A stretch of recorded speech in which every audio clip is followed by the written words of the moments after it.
안녕하세요. 저는 30대 중반 남자입니다. 아내와는 결혼한 지도 벌써 6년이라는 시간이 지났네요. 연애하면서 이 여자가 아니면 내 미래는 상상도 못할 거라 생각을 했습니다. 결혼식장에서 당당히 신랑 입장을 할 때라든지 신혼집 공사가 끝나 처음 둘이서 두 손을 꼭 붙잡고 집 안으로 들어설 때 정말 제 아내와 평생을 행복하게 100년을 할 것이라는 걸 믿어 의심치 않았어요. 바늘과 실 마냥 어디를 가든 둘이 꼭 붙어 다닐 거라 생각했던 저의 신혼생활은 생각보다 금방 끝나버리게 되었습니다. 맞벌이 부부를 생각하고 결혼을 했는데 결혼 6개월이 지나니 아내가 더는 힘들어서 못하겠다며 회사를 그만두고 전업주부를 하겠다고 나섰습니다.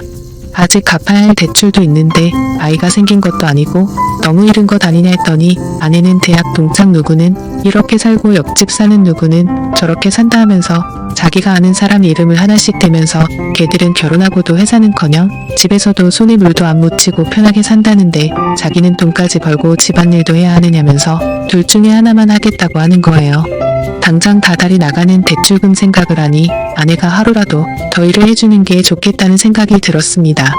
그런데 막상 집안일을 내가 할 테니 회사에 나갔으면 좋겠다고 하니 또 자기 주변 사람들 이름을 대면서 쟤들은 남자 잘 만나서 호요식하는데 나는 왜 이렇게 살아야 되냐며 짐을 싸서 친정으로 가버리더라고요. 제가 뭘 그렇게 잘못한 건지는 모르겠는데 결국 장모님한테 해명 아닌 해명을 하고 사죄까지 하고 난 뒤에야 아내가 회사를 그만두겠다는 조건으로 다시 집으로 데리고 왔습니다. 그런데 막상 또 아내가 항상 집에 있으니 집안일도 잘해놓는 것 같고 음식도 여러가지 종류별로 해주는 게 썩 나쁘지가 않더라고요. 이건 나름대로 좋을 거라 생각했는데 그것도 잠시 아내가 전업주부 생활을 시작한 지 몇 개월이째 지나지 않아서 매일매일 새로운 반찬은 고사하고 그나마도 따로따로 접시에 담아주던 반찬마저 유리 반찬 통째로 대충 꺼내주는 게 당연해졌습니다. 내가 퇴근하고 들어오면 뭘 그렇게 누구랑 연락하는지 휴대전화기만 밤새 들여다보면서 잠도 저보다 늦게 들고 그러니 당연히 아침에 늦게 일어나게 되고 아침도 더는 차려주지 않더라고요. 간단하게라도 아침을 먹고 나가는 게 든든해서 아침밥을 좀 먹고 싶다고 하니 아내는 내가 내 밥 차려주는 사람이냐면서 성질을 내더라고요. 자기는 아침을 먹으면 온종일 소화가 안 된다면서 먹고 싶으면 내가 차려 먹으라고 화를 내는데 그냥 그 뒤로부터는 출근길에 김밥 한 줄 사서 먹는 게 일상이 되었습니다. 그런데 이제 그때까지는 아무런 생각이 없었는데 아내가 밥 먹으면서도 휴대전화기만 쳐다보고 있고 잘 때도 마치 제가 잠들기만을 기다리는 듯 눈치를 보는 게 자꾸 신경 쓰이더라고요. 특히 제가 아내의 뒤쪽을 지나갈 때면 휴대전화기에 정신이 팔려 있다가도 화들짝 놀라기도 하니까 제가 의심을 하지 않을 수가 없었죠. 경험해보지 않으신 분들은 모를 겁니다. 설마 아내가 저를 두고 다른 사람하고 그것도 모레가 아니라 제가 집에 있는데도 불구하고 대놓고 연락하고 있다고 누가 생각이나 하겠어요. 저도 그랬고 그래서 처음에는 의심만 할 뿐 실질적인 조처를 할 수 없었습니다. 만약 그게 진짜였을 때 받게 될 충격이 어마어마할 테니 조심스러워지는 게 사람 마음이더군요. 하지만 점점 더 아내가 집에서 집안일을 하는 건지 뭘 하는 건지 모르겠을 정도로 집 상태는 엉망이 되고 있었고 아내는 더욱더 의심스러운 행동만 하고 있었습니다. 집에 있는 반찬이라고는 반찬 가게에서 사놓은 마른 반찬이나 저희 어머니나 처가에서 가져온 밑반찬 말고는 다른 걸 구경도 못 해봤는데 생활비 통장을 확인해보면 항상 현금이 인출되어 있고 잔액은 바닥을 치고 있었거든요. 그래서 하루는 아내한테 경고도 할 겸 아내의 반응을 떠볼 겸해서 생활비 통장이 아니라 신용카드로 바꾸는 게 어떻겠냐고 물어봤습니다. 신용카드로 하면 연말 정산할 때 더 편하기도 하고 적립금 같은 것도 쌓이니까 더 이득이지 않겠냐고 넌지시 한마디 했죠. 그랬더니 아내가 노발대발 정색을 하기 시작하는 겁니다. 저보고 내가 살림을 해봤느냐 어쩌느냐 하면서 자기는 그냥 마트에 가면 되는 걸 한 푼이라도 아껴보겠다고 시장에 가서 현금으로 결제해가며 깎아서 사는 거라고 그깟 현금 영수증 좀 안 하면 어떠냐고 하면서 자기가 장을 현금으로 싸게 보는 게 더 돈을 아낀다 뭐다 하면서 성질을 내더라고요. 그때 제 의심은 확신이 되었습니다. 그래서 아내 모르게 해서 사람을 붙여봤지요. 아내가 제가 출근한 사이 다른 사람을 만나는 걸 알게 되는 데는 그렇게 오랜 시간이 걸리지도 않았습니다. 이미 그럴 거라 생각을 하고 있었다 보니 아내가 그렇다는 걸 알게 되었는데 그렇게 놀랍지도 않았지요. 오히려 놀라게 된 건 아내가 바람을 피우는 상대가 누군지 듣게 되었을 때 그때 훨씬 많이 놀라게 되었지요.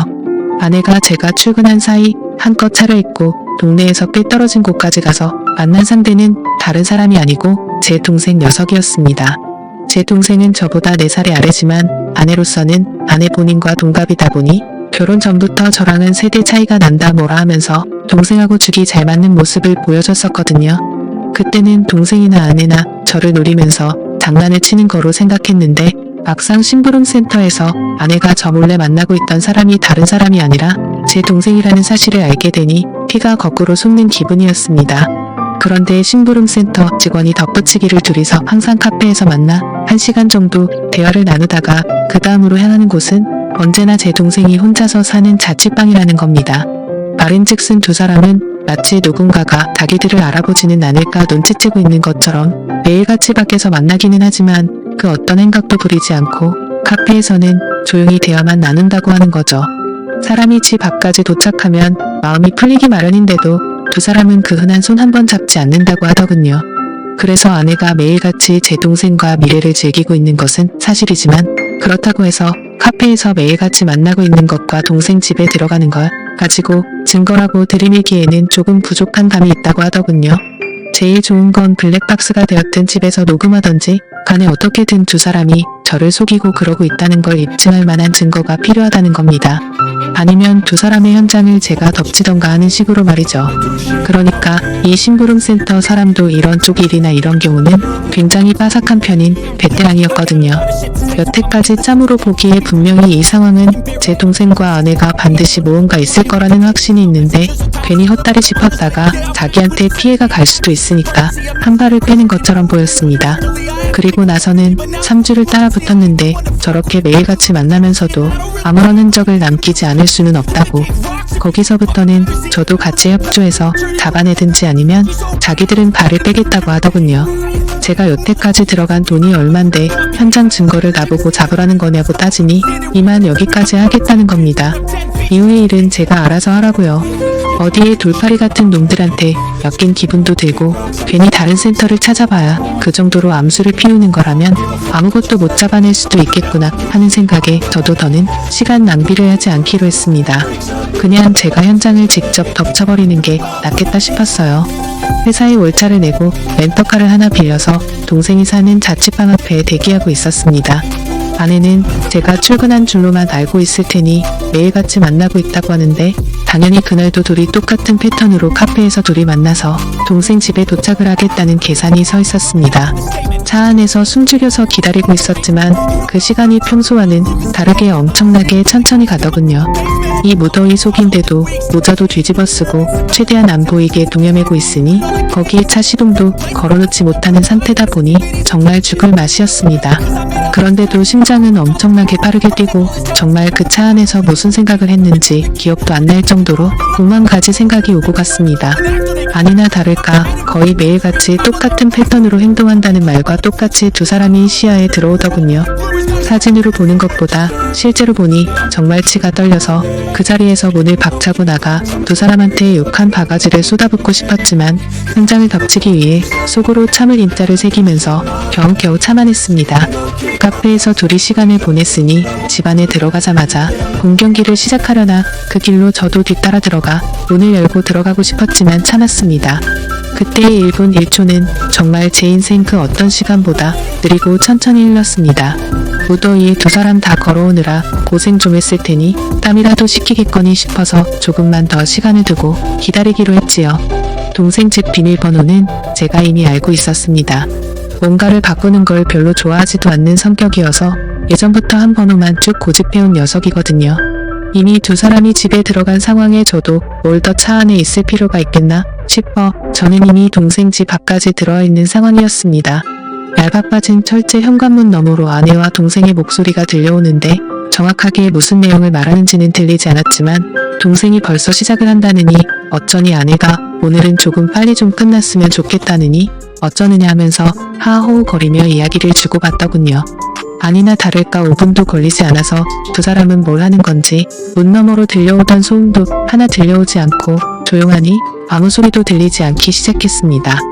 둘이서 나눴던 대화 때문에라도 이미 미칠 것 같았는데 막상 아무 소리도 들리지 않으니 눈앞이 깜깜해지더군요. 저는 기다리지 못하겠다 싶어서 문을 박차고 들어갔습니다. 들어갔는데 두 사람은 제가 생각한 것과는 정반대로 서로 멀찌감치 떨어져 앉아있더군요. 옷도 제대로 갖춰 입고 있었고 말이죠. 오히려 그 문을 따고 들어간 제가 더 당황스러웠습니다. 지금 뭐 하는 거냐고 크게 외치면서 들어갔는데 오히려 제가 민망한 상황이 되어버렸어요. 아내는 집에서 재택근무 형식으로 일할 수 있게 인터넷 사업을 구상 중이었고 그 과정에서 컴퓨터에 능숙한 제 동생에게 도움을 받고자 그동안 동생을 만나왔던 겁니다. 오히려 제가 동생과 아내에게 몹쓸 짓을 하고만 상황이 되어버렸죠. 손이 발휘되도록 싹싹 빌어야 했습니다. 아무리 의심할 게 없어도 그렇지 어떻게 동생과 아내를 그런 사이로 의심할 수 있느냐고 동생에게 한 소리 아내에게 한 소리 듣고 나서 나아가서는 어머니에게 한 소리 또 듣고 장모님한테는 아주 가루가 되도록 욕을 얻어먹었습니다. 졸지에 저는 아내랑 친동생 사이를 의심하는 의심병 환자가 되어버렸죠. 그 이후도 후유증이 엄청나서 아내와는 서로 말도 하지 않고 지내게 되었습니다. 그렇게 되니 너무 억울하더라고요. 그래서 아내의 뒤를 캘 때 고용했던 심부름센터 직원을 만나서 따졌습니다. 어떻게 자기는 아무 잘못 없다 잡아떼고 면피를 하려고 할 줄 알았는데 심부름센터 직원이 돈은 다 환급해준다고 하면서도 자기는 억울하다고 하는 겁니다. 자기가 이걸로 밥 벌어먹은 게 어디 한두 번 한 게 아니라고 다른 업계에서도 베테랑이라고 자부하고 다니고 그동안 경험으로 저와 제 동생의 사이가 거짓이 아니고 거의 확신에 가깝다는 듯이 이야기를 하기 시작했습니다. 이 양반이 내가 틀렸다고 하니까 자존심이 그렇게 상했나 싶었고 저는 사실 억울한 게 더 컸기 때문에 헛소리하지 말고 그럼 환급이나 해달라고 했어요. 그 양반한테 보수를 환불받는다고 해도 이미 엎질러진 물을 되돌려 놓기에는 힘든 상황이었지만 그래도 마음이라도 풀고 싶었거든요. 그런데 그 양반이 흔쾌히 환급을 해준다고 했다가 자기한테 짧게는 2주에서 길게는 2달만 시간을 달라고 하더군요. 제가 보수로 준 돈이 그렇게 큰 목돈이 아니었는데 이 양반이 돈이 궁해서 그러는가 싶었습니다. 그런데 그게 아니었고 자신은 지금도 확신한다면서 지금부터는 무료로 더 조사해본다고 하더라고요. 만약 그렇게 했음에도 자신이 틀린 거면 다 환불해준다고 말이죠. 안 그래도 헛다리 짚어서 쪽팔렸었기에 그냥 무시하려고 하다가 공짜로 해준다는데 내심 저도 껄끄렁해서 일단 알겠다고 했습니다. 그로부터 정확하게 한 달이 지나서 그 양반이 저에게 녹음 파일 하나와 사진 몇 개를 내밀더군요. 그리고 그건 사실이었던 겁니다. 아내와 제 동생의 사이가 말이죠. 심부름센터에 어떻게 그걸 확신했느냐고 했더니 주변 정황만 봐도 다 보이는 상황이라는 겁니다. 갑자기 커진 아내의 씀씀이와 돈의 사용처를 들키기 싫어서 현금을 사용하는 것까지 말이죠. 제 아내가 동생 집에 들락거리는 건 어떻게든 둘러댈 수가 있지만 돈을 번다고 하는 일인데 오히려 소비만 더 커지고 있으니 뭐가 있어도 있다고 확신을 했다는 거죠. 그리고 두 사람이 사랑의 속삭임을 나누는 정황을 녹음했고 한 달간의 추적 끝에 두 사람이 마음을 놓은 사이 길거리에서 손을 꼭 붙잡고 있는 사진을 찍는 데까지 성공한 겁니다. 보통 그런 식으로 미래를 즐기는 부부들에게는 공식 같은 게 있다고 하더군요. 아무래도 떳떳한 만남이 아니다 보니 데이트 장소가 매번 갔던 곳으로 한정적인 짝이 있기도 하다네요. 그러면 그 짝의 특징이 테이블 같은 곳도 매번 같은 자리를 선호한다는 겁니다. 그 덕분에 둘이서 사랑의 속삭임을 나누는 대화 내용도 녹음을 뗄 수 있었다고 하고요. 환불을 받으려고 했는데 심부름센터에 감사해서 추가 수당까지 지급하고야 말았어요. 아내와 동생을 한 곳에 불렀습니다. 그 둘 앞에 제가 확보한 사진을 들이밀었더니 제 앞으로 달려와서 무릎을 꿇고 속일 생각은 없었다고 두 사람 다 잠깐 정신이 어떻게 되었었나 보다고 하면서요. 자초지종을 들으니 아내가 처음에는 재택근무로 돈을 벌며 가게의 보탬이 되려고 했던 건 사실이었습니다. 그리고 컴퓨터에 일가견이 있는 제 동생에게 찾아가 도움을 요청한 것도 사실이고요. 저 모르게 시작해서 놀라게 해줄 생각에 저한테는 따로 말을 한 적이 없다고 합니다. 그런데 아무 경력도 없는 여자가 제 동생이 컴퓨터를 아무리 잘한다고 한들 인터넷으로 장사해본 경험도 없는 새파란 햇병아리에 불과한데 초짜 둘이서 머리를 싸매고 있겠다고 해도 돈이 벌릴 리가 만무했던 거죠. 그렇게 둘이서 맨땅에 헤딩하면서 생활비며 용돈이며 끌어다 써서 돈을 날리고 나니 그러는 과정에서 둘이 정분이 나버린 거였어요. 처음에는 그냥 돈이 안 벌리는 상황에 스트레스 해소용으로 시작한 건데 날이 갈수록 그 마음이 커져서 이 지경까지 왔다고요. 그러니까 제가 쳐들어간 그날도 일하고 있던 건 맞지만 일이 끝나면 어떻게 될지 몰랐던 거죠. 그런데 제가 좀 더 참지 못하고 현장을 확실하게 덮치지 못했을 뿐이었던 거였고요. 운도 참 지지리도 없다 생각 들었습니다. 조금만 더 참았으면 그때 이미 발견하는 거였는데 오히려 제가 성급하게 행동을 해서 두 사람한테 알리바이만 만들어준 꼴이 돼버린 겁니다. 그리고 저한테 그렇게 한 번 걸렸으니 두 사람은 완전히 마음을 놓았던 거고 그동안 밖에서도 누가 볼까 경계태세로 다니던 두 사람이 마음을 놓고 손을 잡고 돌아다니다가 심부름센터에 꼬리를 잡혔던 거였죠. 세상에 믿을 사람 하나 없습니다. 평생을 약속한 배우자와 저의 하나뿐인 혈육인 동생이 저를 두고 그런 행각을 벌였다고 생각해보세요. 여러분들이라면 어떠실 것 같은가요? 심부름센터 비용하고는 다 동생과 아내에게 뜯어냈고 위자료 청구까지 했습니다. 제 친동생에게까지 합의금을 뜯어내야 하는 게 참 어이가 없는 상황이네요. 두 사람이 얼마나 깊은 사이였건 간에 제정신이면 이렇게 저와 연을 끊고 나서도 둘이서 더 만나는 일은 없을 테지요. 아니 뭐 만나도 상관없습니다. 이젠 제 인생에 더 이상은 없는 전초이기도 하고 아예 처음부터 존재하지 않았던 동생이라고 생각하고 살아가기로 했으니까요. 사연을 읽어주셔서 감사합니다.